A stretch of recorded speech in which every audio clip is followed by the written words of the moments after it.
Hi, and welcome to my channel, Laura's Library Card. So today's video is my November reading wrap-up, and let's just dive right in. In November, I finished, I'm counting 8 books, but actually only 7 of them are published. My cousin wrote a book, so I'm not going to be discussing that here today, but hopefully someday she will be published. But that was exciting. So altogether, I read 2,434 pages, including that unpublished title, and everything was new to me. There was no rereads this month. So the first title that I finished in November was First Lie Wins by Ashley Elston. This was something that one of my friends recommended to me, and I listened to the audiobook, and I didn't love it. It was perfectly fine, but I didn't love it. The premise was pretty interesting. We have a main female character who is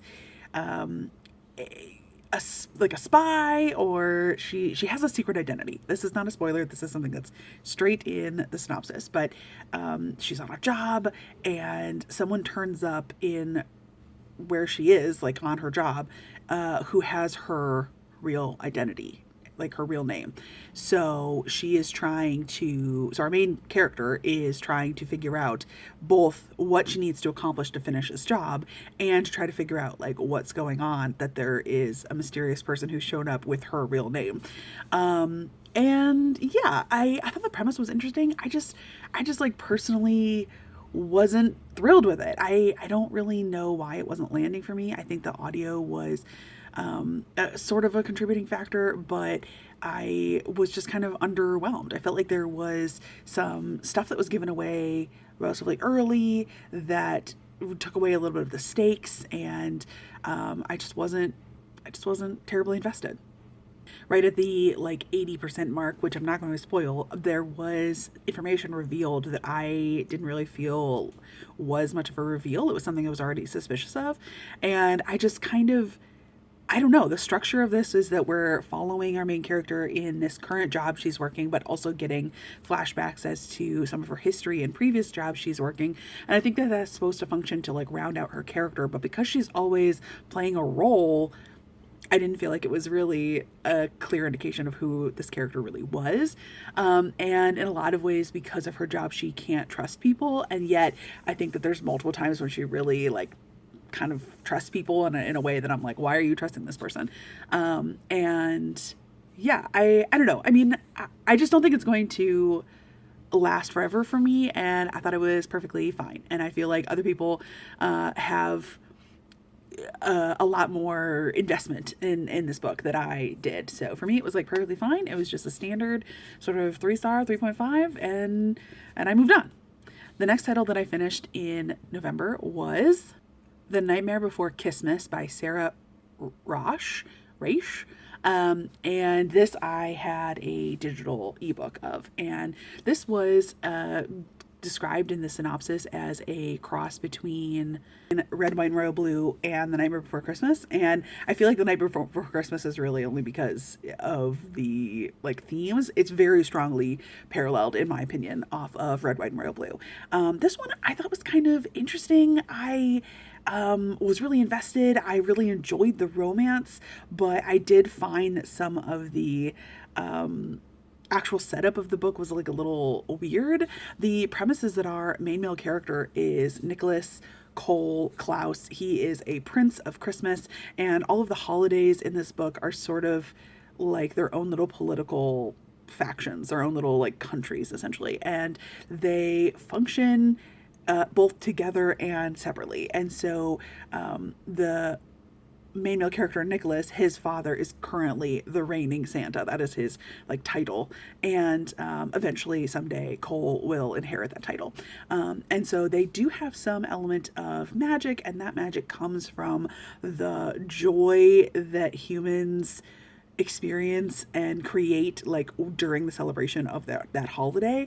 But this really is a book a lot more about politics, because the like King of Easter and the King of Christmas, Santa, have declared that Cole is going to marry Iris, the Easter princess, but then like Cole is having feelings for Hex, the Prince of Halloween, who's a guy. And so, yeah, there's a lot of sort of interpersonal drama. There's a lot of figuring out who, you are, figuring out sort of who you want to be. There's a lot of political stuff where it's like, well, this holiday is not on the same team or supporting as this holiday. And yeah, I think that like if you are willing to deal with a certain amount of politics and that kind of maneuvering, I think that the red, white, and royal blue is like a fairly decent comparison. And I think this book is kind of swoony and I would say is sort of new adult in its level of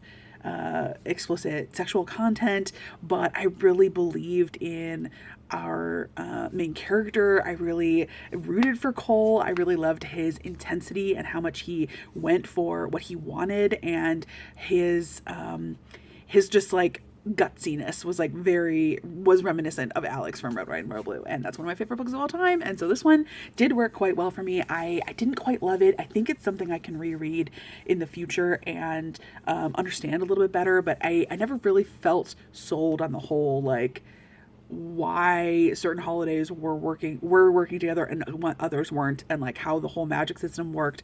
But the romance was great. So yeah, I really enjoyed The Nightmare Before Kissmas, and I am looking forward to future books in that series. And I think this is an author I definitely want to keep an eye on. The next title that I finished in November was Savage Little Games by Hart. This is a book that I read as part of a experiment where I was experimenting with the ads that Instagram was giving me about books. And so I definitely talk more about that in a vlog that you can check out up here in the cards. I will link that down in the description, that whole vlog. But basically this was a like dark romance that I didn't super care for. I felt like the writing was pretty actually.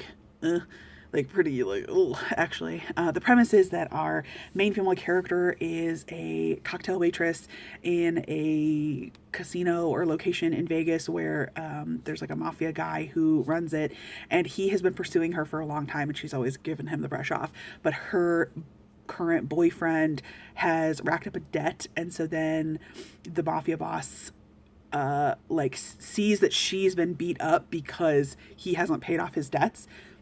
So he makes an arrangement to pay off her boyfriend's debts, but then he like owns her or whatever for 76 days, because that's how $76,000 was the amount of the debt. And so it's not great. And I didn't like it.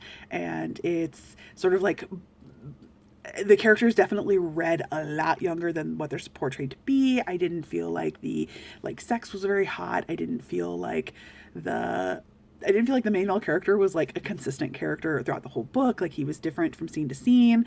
I was frustrated with this in a lot of ways, and if you want to hear more, go and check out that vlog. The next title that I finished in November was Where the Body Was by Ed Brubaker. And there are two artists because this is a graphic novel, Sean Phillips and Jacob Phillips. I read this book for a comic club that I'm in, and I read it very quickly because I left it pretty last minute. But the premise of this book was kind of I did think was kind of a good setup and interesting. The synopsis says, like a true crime podcast crossed with a long lost diary, which I think is okay as the description goes. The premise for this book is that we are following multiple different people, and they're reminiscing on this specific incident that happened in this like small town. And so there's like a map of the crime scene, and then we sort of follow this murder mystery that's unfolding as we are both hearing from people like recollecting like, oh yeah, I remember what happened that summer, in their sort of current age, present day. But then also we are getting glimpses as to sort of what's happening in that real time. And so we are kind of let in, the stage is set, we get the scene, we get the setting, we get a number of sort of like who this guy was and how he had secrets and how he was lying about who he was, and then like also how he was having an affair with this other person, and sort of like what led them to this point in their life, and then, you know, who were these two people and like what were they kind of going through, and then how was their relationship. And ultimately by the end, they're, you know, midway through the book, or relatively early in the book, there is a body, and there is some discussion about who that guy had been, what he had been doing in this area before he died. And at the very, very end, you find out what happened to him. But I don't know, I just didn't find it very satisfying. I think that in a lot of ways, I just read it really quickly, and it was I didn't really take time to appreciate it. That's 100% on me. But also, like, I just wasn't really invested in it. It was just sort of like these various people who are telling their stories of what they remember from that time. And I was just kind of like, okay. And then in the end, when there is sort of, there's like the reveal of sort of a climax and like a plot, that was fine. I didn't feel like I understood like why that happened, or I was like kind of like I hadn't really, I don't know, I just was kind of like, okay, so that happened, cool. And then at like the very end, in the last little bit, it's like, okay, here's the actual like answer as to where the body was and how, you know, that person like got there. And I was just kind of like, okay. And I felt like that was kind of a, well, like letdown. So I don't know, ultimately I think I needed to have given this a little bit more like time and effort maybe. And I also think that it could have been really cool if it had been maybe like a different cast of characters, or if the actual like where the body was reveal of the mystery part answer had been more satisfying. But it is what it is, and I just moved right on. The next title that I finished was Bright Young Women by Jessica Knoll, and I understand why this one was nominated for a Goodreads Choice Award, and I felt like I heard a lot of good buzz about it because I thought it was super interesting and engaging.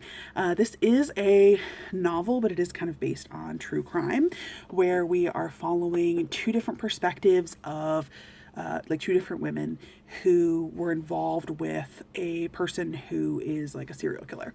One of the perspectives is January of 1978. There is a woman who is part of a sorority. She's Pamela's one of our main female characters, and she is the head of this sorority. And then one night she like hears something and then like witnesses a man leaving the sorority, and then it turns out that that guy had harmed and killed a couple of her sorority sisters, including her best friend.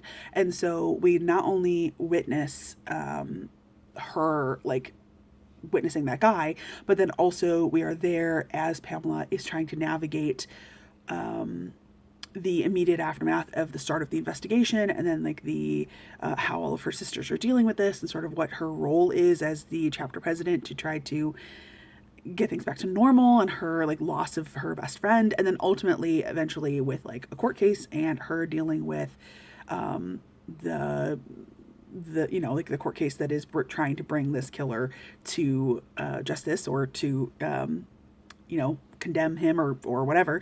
And then also the other perspective that we are seeing is a perspective of Ruth, who is a young woman that was actually murdered by the end of the book by this same guy, by the serial killer. And the reason that we are getting these two perspectives is because Tina is a woman who was friends with Ruth and who wants justice for her friend's death, but and has, once she heard on the news that this like event happened at the sorority, she was convinced it was the same guy who had done both murders as well as other murders.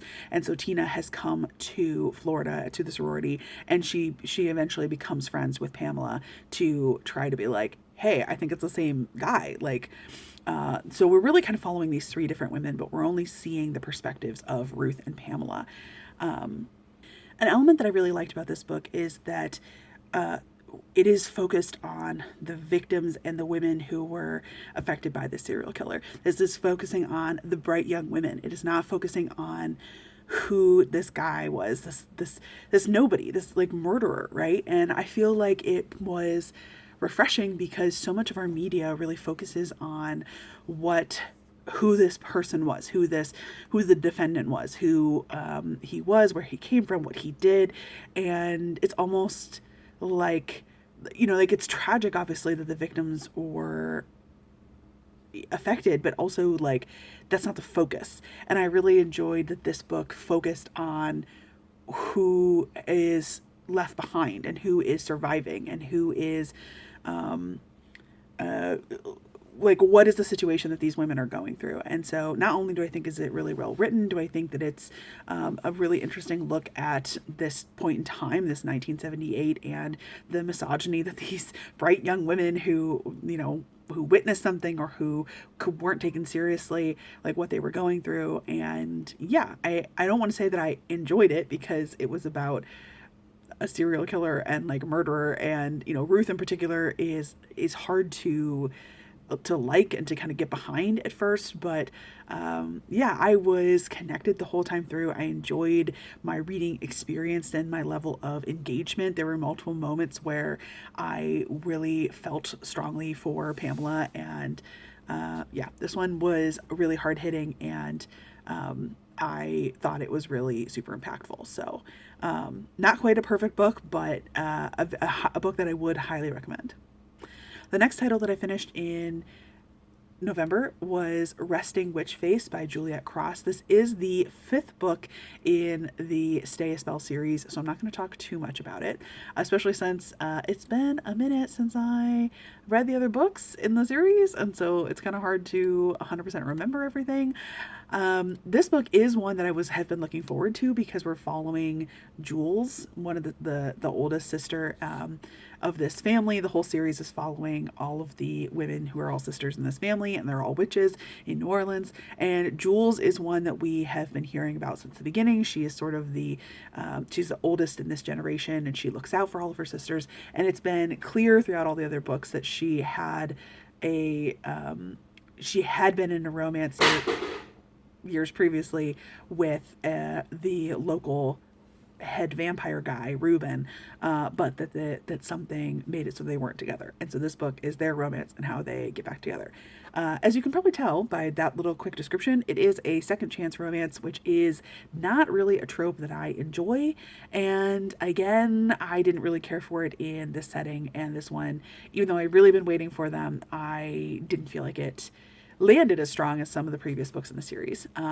Reuben is because we do get to see a little bit of the previous relationship between Jules and Reuben, and we do get to see why it fell apart. And I do understand Jules' perspective in why it fell apart, but basically these two have just been like totally pining for each other for years since everything fell apart, and now they're finally giving in to those feelings, even though those feelings have been there the whole time. And so again, my personal preference with romance is that I want to see that emotional development on page. I want to understand why these characters would be a good fit. And basically this had a sort of fated mates situation, and then also like a whole, well, we've just been pining for each other the whole time. So there was, or like, I've been in love with you this whole time. And so there wasn't that emotional development that I prefer on page.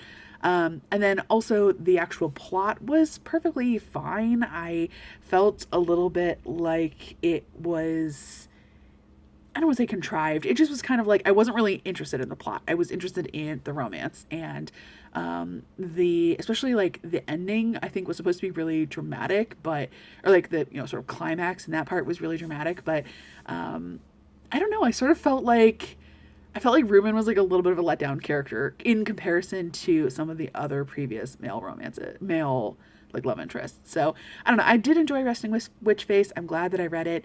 I feel like it just didn't quite land as hard as I wanted it to, which is a bummer because I have recommended this series so many times and I do really enjoy it. It just, for me, it's like each of these is like really good, but I don't think any of them is quite a 5-star. But I did enjoy it. It's witchy, it's vampire-y. I had wanted to read it for Halloween and just read it a smidgen late. And the last title that I finished in November is also one that is part of a series. This is a the sequel to one that I read, I think, over the summer. This is When Monsters Bleed by Debbie Cassidy, the second book in the Monsters Among Us series. It's kind of hard to, this is definitely a continuation. You know, the Stay a Spell series was very much so like each individual book was a different sister's romance. It's not really like a spoiler to read them out of order necessarily. There is some overarching plot, but in this book, When Monsters Bleed, there definitely is a strong continuation of exactly what's been going on from book one. And so we pick up right from there, and it's a continuation of that storyline. And so this is a dystopian monster romance series where there's been some cataclysm problem in the past that made a bunch of monsters like pour into our world, and then they killed a ton of humans. But also at the same time as monsters arrived, there were a bunch of like celestials that arrived, and they're sort of angels, and they can like defeat the monsters, and like so they are helping the humans to survive. But it's a little unclear as to like why the celestials would want to be doing that, or like what they get from having this protective relationship with the humans. And so we're following a main female character whose name is mentioned so often that I literally cannot remember what. I think it's named Rue. I think is our main character's name. She is a human who's just trying to survive, and it's very clearly set up in the first book that she is essentially this like chosen one character who has some special abilities, and she is working with these like 4 specific monsters to try to keep her remaining friends and humans alive as they start to navigate. And then like book 1 sets up this whole, here is your quest that you will have to accomplish. And so book 2 is a continuation of that quest. And a lot of it is basically like, we are traveling from point A to point B, and I am being sassy to the guys in my life. And a lot of like, we move, we have to fight. We move, we have to fight. It's almost set up in a way like sort of similar to a D&D campaign, where it's sort of like there's constant combat happening. But yeah, it's just that they're very quick reads. It's enjoyable. There's a lot of lore that you really have to like, that's sort of just dumped in, not dumped in, but like dumped on our character, because she doesn't know anything about celestials and these monsters and like the people that she's working with. This book is where we start getting into like sexy times stuff happening. Goodreads indicates that this is a Why Choose series, and so far it's unclear who this character is going to end up with. We know in this book at least 1 or 2 people that she is interested in, but like she's only been with one guy so far. So we shall see how that all turns out. It's something that I'm just kind of like reading like popcorn, and I'm enjoying, but I don't have a ton to say about this second book. And I feel like as I continue with the series, I will have less and less that I can reveal to you about each of the subsequent books. But it's good. It's interesting. It's just not like amazing. And it's just like a popcorn book, like I said. So yeah, those were the 7 titles that I finished in November, in addition to that extra unpublished book that I talked about. And overall, I felt like it was a really good reading month. I'm looking forward to diving into some romances and holiday, Christmassy kind of books in December. And yeah, otherwise, thanks so much for watching this video. Let me know down in the comments if you've read any of these titles, or if you have any suggestions of what I should read next. And thank you so much for watching. Bye.